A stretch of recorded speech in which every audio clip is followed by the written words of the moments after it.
அருமையா நம்ம பசங்க வந்துட்டு கேள்வி கேட்கறாங்க. நம்ம வட சென்னை வியாசப்பாடி பசங்க கேட்கும் போதே காதுல தேனா பாயும். மழை ஒவ்வொரு வருஷமும் வரும்போது தண்ணி தேங்கி நிற்கும் போது நல்லா கேள்வி கேட்கறாங்க. ஆனா அதுக்கப்புறம் வர தேர்தலில் வந்து பாத்தீங்கன்னா மறுபடியும் வந்துட்டு காசை வாங்கிட்டு தான் ஓட்டு போடுறீங்க.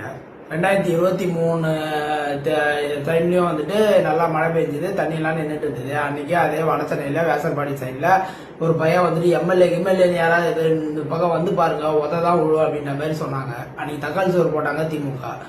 அதுக்கப்புறம் என்னாச்சு, 2024 தேர்தல் வரும்போது காசை வாங்கிட்டு 5000 10,000க்கு விலை போயிட்டு அந்த 5000 10,000 என்ன உங்க வாழ்க்கை ஏதாவது முன்னேறிச்சா? ஒன்றும் கிடையாது.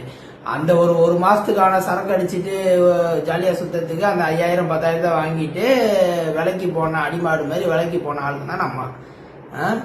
இப்ப இந்த வாட்டி மழை தண்ணி அங்க தேங்கி நிக்குது. அதே வடசென்னையில வந்துட்டு மறுபடியும் நல்லா அருமையா கேள்வி எல்லாம் கேக்குறாங்க. ஒண்ணு கேள்வி கேட்கிற பசங்க வந்துட்டு ஓட்டு போடுறது கிடையாது, இல்லாட்டி வந்துட்டு யாரு ஓட்டு போடுறான்னு நமக்கு தெரியல. ஓட்டு சோரி அது இதுன்னு இப்ப நிறைய நடந்துட்டு இருக்குது. அடுத்த வருஷமும் தேர்தல் வரப்போகுது. அடுத்த வாட்டி வந்துட்டு 10,000 வாங்கலாமா 15,000 வாங்கலாமா, காசு வாங்கிட்டு எவ்வளவு காசு வாங்கிட்டு விலை போலான்றத யோசிச்சுக்கோங்க. ஒவ்வொரு வருஷமும் மழை வரும்போது நல்லா கேள்வி கேட்குறீங்க.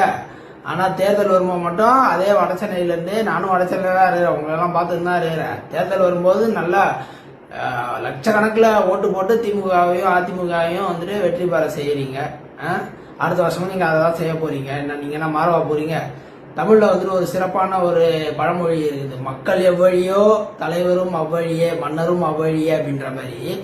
மக்கள் திருடாங்களா இருந்தாங்கன்னா அப்புறம் வந்துட்டு மன்னர் மட்டும் திருடாங்கன்னா இருக்கக்கூடாது, யோக்கியனா இருக்கணும்னா இது என்ன நியாயம்?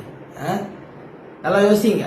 2026 தேர்தலில் 10,000 வாங்கலாமா, இல்ல வந்துட்டு ஓட்டுக்கு 15,000 வாங்கலாமா, இல்ல அதுக்கு மேல வாங்கலாமான்றது நல்லா யோசிங்க.